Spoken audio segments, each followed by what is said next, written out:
Nothing was wrong with your shoulder, baby.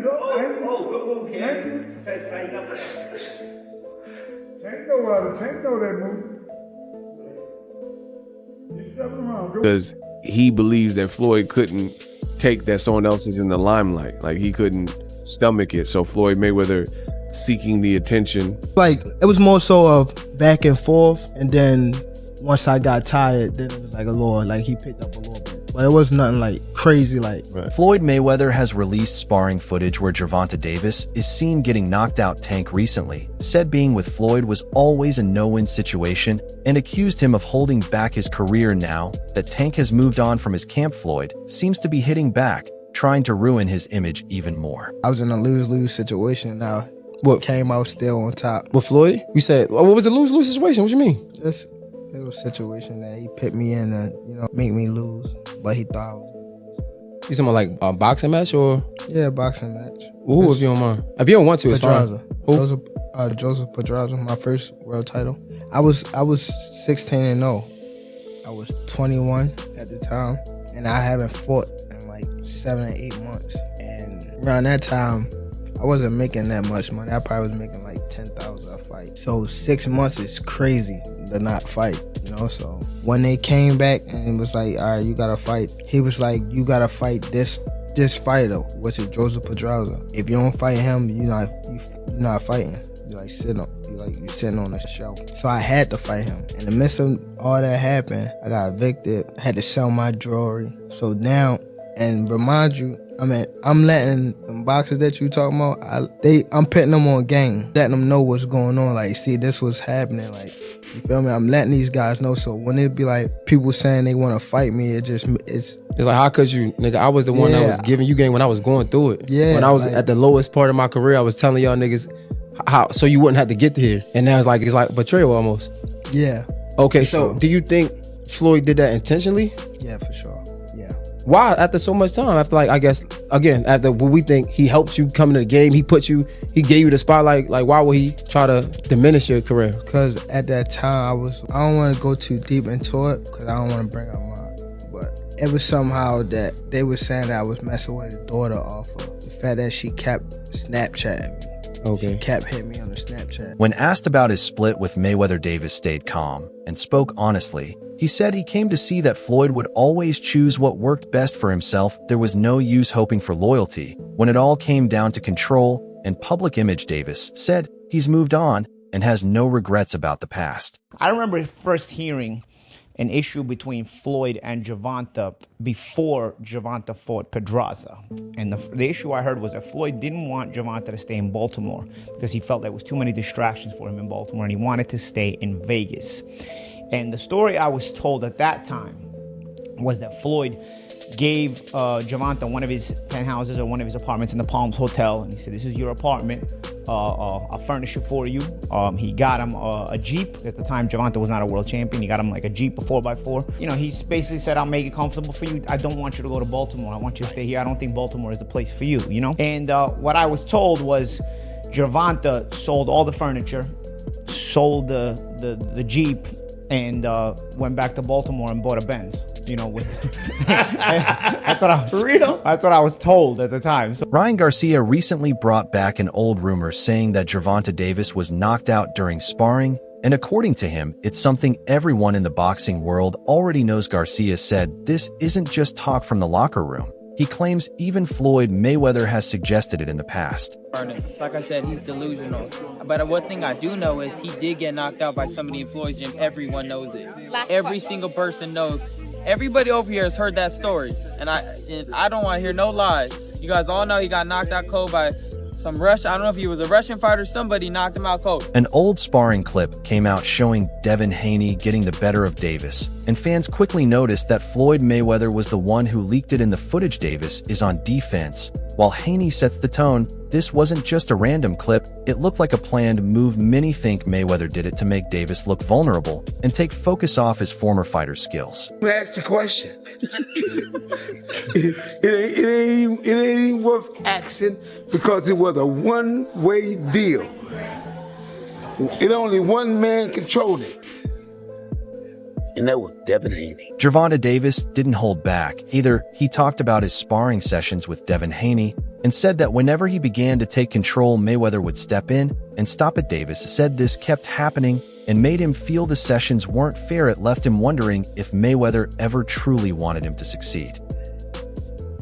Adrian had the weigh-in. So from his weigh-in, they meet us at the food spot. So from there, we go to the gym. So remind you, they already got this set up. Floyd already got it set up. He already posted on Instagram. It probably was like 100 people in there, and he turned the heat up. That's what Floyd do. He turned the heat up in the gym while you in there. So he turned the heat up. Boom. We spar, but while we sparring, Floyd is in the ring. Like every time I'm punching, Floyd like grab my hand, like yank it back. Whereas though I can't even punch Devin. So it was times that like I catch Devin, boom, or I'm about to swing and Floyd like yank my hand back, or he'll push me to the ropes. Like he was actually like touching me while we was sparring. Like why? Like, he was, cause it was like Devin was his guy, cause Devin was training at his gym at the time. So, and he was training with his father. So, Devin was on. I mean, Floyd was on Devin's side. Sounds so like that's a conspiracy to me. Yeah, but later down the line, probably about like a couple months. No, this was recently. Not recently, but probably like 2 years ago. I asked Devin to like come to like spar me. He was like, "No, I ain't no sparring partner." I had somebody hit him up that was close to him. Davis also called out a clear pattern with Mayweather, especially how he would take the spotlight on the day of one of Davis's big press conferences. Floyd held his own media event and took all the attention away. Davis didn't think it was by chance. Instead of feeling backed, he felt pushed aside, even when it was supposed to be his moment. When Mayweather ghosted him, didn't show up to his press conference. Said the nigga had a press conference today, the same day as my press conference. No matter how much money you have, you can still be a jealous motherfucker. Tank went on to say that Floyd is jealous of him, that he has a lot of jealousy and envy in his heart. Well, Floyd didn't take too kindly to it. To make things worse, Mayweather didn't show up at Davis's event. Fans quickly noticed, especially since Davis was still signed with Mayweather Promotions. It made it clear Davis was left to handle things alone and damaged the idea that Floyd was supporting him. For Davis, this quiet absence said more than any words could. After seeing what I seen when Gervonta Davis was talking about the beef between him and Floyd Mayweather and how he wanted him to lose against Jose Pedraza, when I watched the end, when they was announcing Tank as the winner, you could see Floyd Mayweather in the back just looking salty, wiping his nose. He not even really clapping. He looking like, damn, this nigga beat the odds. But y'all, this shit is crazy. Look at this photo. Look how Floyd is looking at Gervonta like, damn, I wanted you to lose for real. The whole fight hit different. Y'all need to go watch it over. This shit crazy, fool. So if people don't know, allegedly the beef stemmed from Floyd Mayweather's daughter Snapchatting Gervonta on Snapchat. I'm guessing people when Floyd Cam got wind of that and they told Floyd like, hey, I think Gervonta knocking your daughter boots. Floyd said, Gervonta knocking my daughter boots? Nah. Then they showed on the proof. They like, look, the proof is in the pudding and he's all up in it. She Snapchatting him. Floyd couldn't believe his eyes. He said, this nigga, man, after I put him on, that's how he gonna do me? He gonna do my daughter? So next thing Gervonta know, Floyd didn't even talk about it. He didn't even bring up the situation that his daughter was getting but doing. He just told him, your next match is against a world title holder named Jose Pedraza. And Gervonta goes, oh, Slim, I don't think I'm ready for that. And Floyd said, well, you better get ready, because if you don't take this fight, I'ma hang you on the shelf. You gonna be washed up. So in Gervonta's mind, all the odds were stacked against him on this fight because he had onlookers that was supposed to be in his camp wishing him to lose. Just over a mishap because he said he didn't knock Floyd Mayweather's daughter boots off.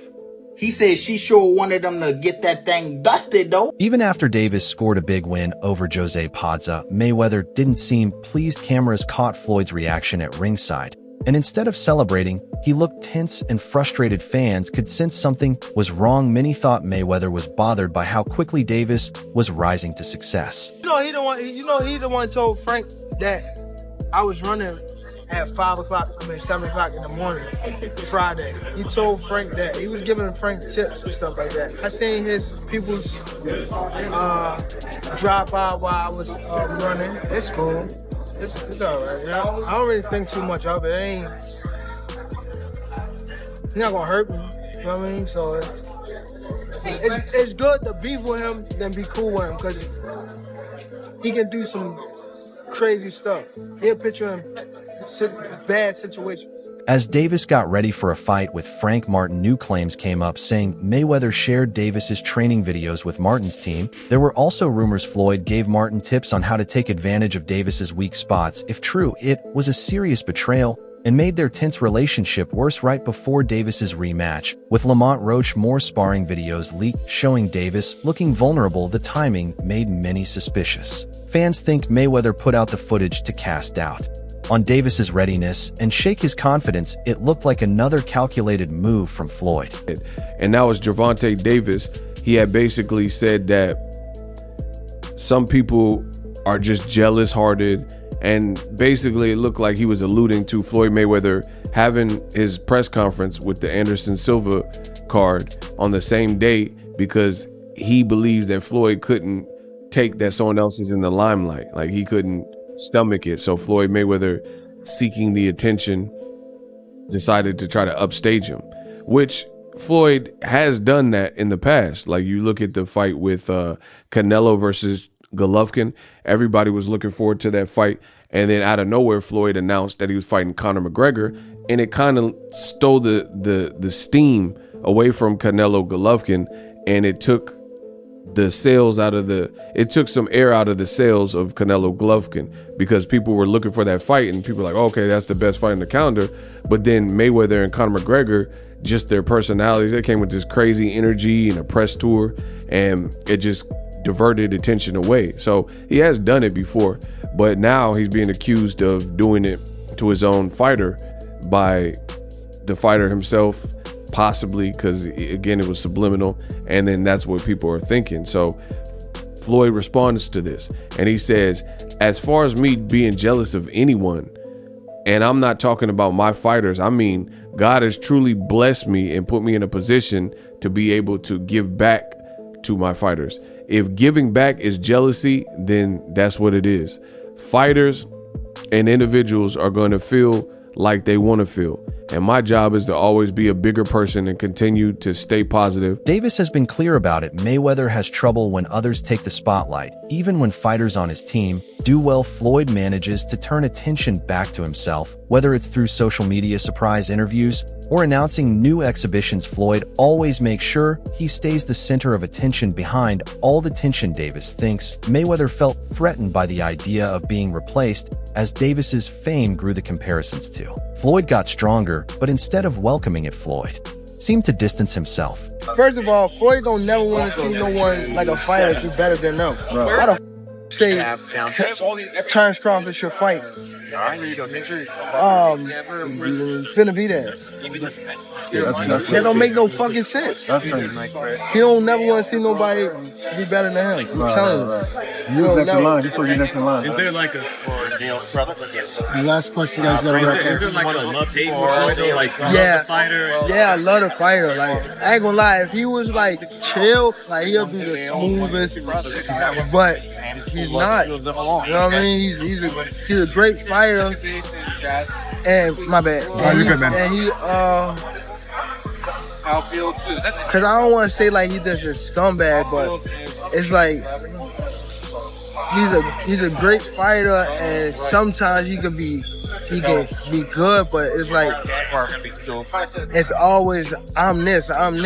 Davis feels that Mayweather didn't want a new star rising, especially one with knockout power and wide appeal. Davis has said that even when the focus should be on him, Floyd always steers the conversation back to his own legacy. Whether in interviews or press events, Davis felt like he was always stuck in Mayweather's shadow for someone trying to build his own name. This was both frustrating and holding him back. You're backed by arguably one of the greatest of all time, right? What are we rating ourselves on? What are we rating on? Okay. Well, we want to know. In the least amount of fights, you know, I didn't have to have 70 fights or 150 fights, 300 fights.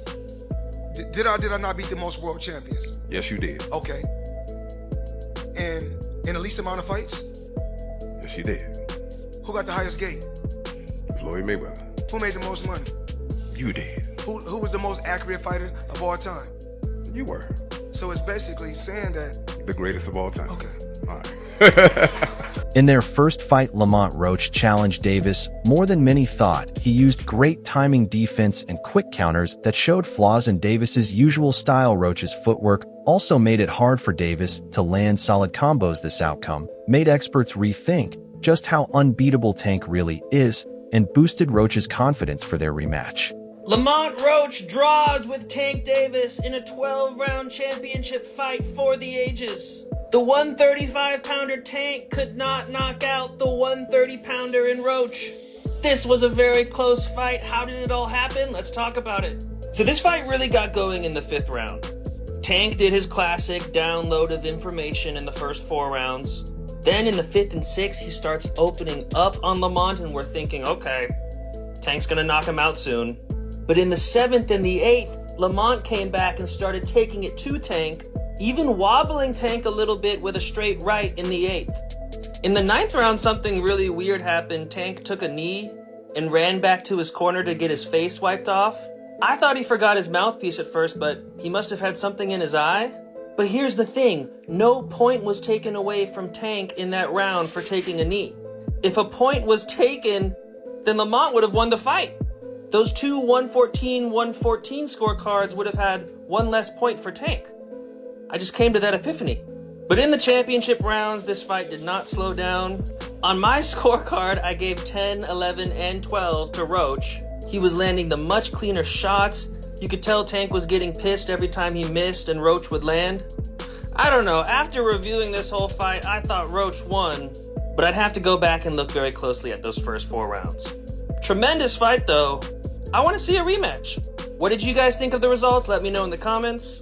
And as always, thanks for watching. When Lamont Roach and Davis met for the first time, Roach caused more problems than expected. His quick timing, solid defense, and precise counters revealed gaps in Davis's typical game. Roach's footwork also made it tough for Davis to connect with clean punches. This outcome made experts rethink just how unbeatable Tank really is and gave Roach a confidence boost going into their rematch. Gervonta Davis versus Lamont Roach is staying as a draw, which is because Gervonta Davis obviously took a knee and it should have been counted as a knockdown, but it wasn't. But this just means that Lamont Roach is going to take Gervonta Davis in the rematch, unless Gervonta Davis ducks the rematch with Lamont Roach because he knows he's going to get it once again. If I get touched, You come on that.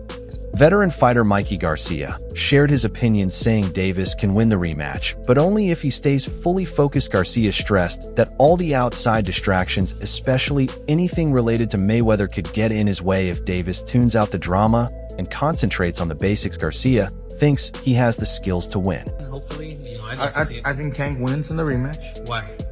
I think he'll make the right adjustments and he won't take too long to fight. He kind of gave a lot of the round away sometimes. I think he'll be more active and he'll win. But big props to Roach for his last fight and performance. Fuck, surprised everybody. Right. I think he was robbed from the victory. Again, that knockdown should have been a knockdown. Right. But whatever, he gets a rematch, you know. And maybe they get a 3rd fight, you know, after that. Who knows? Maybe it turns the market back out. Maybe it turns out to be another great fucking matchup, and they say, you know what, let's run it back. Right. And maybe that controversy from the first fight actually helps Roach fucking get 3 fights out of it instead of just the 1, or you know, you never know. So hey, things happen for a reason, and I think he did really well in his first one. Hopefully he puts on a great fight, even if he were to lose, but in a great fight. Shit, he'll get a 3rd fight. Right. You know? Mikey, what do you make of him saying he wants to go to therapy to fix his mental health, but not yet because he doesn't want to get fixed yet because he needs that? that edge. I'm not a psychiatrist, bro. I don't know. Everybody's a little different. What I got to say is, like, if you're dealing with any mental health, it seems to be a very common thing. And if you don't feel that you're 100% dedicated or 100% capable of blocking out, you know, personal life issues or whatever to get in the ring, then don't get in the ring. Don't get in the ring. Now, if you're, It seems like a lot of fighters if you're are going through stuff and they get in the if you're going through stuff and you feel like maybe it's helping, like he says, maybe it's helping him do it. That's all for today's video. Stay tuned for more. Until next time.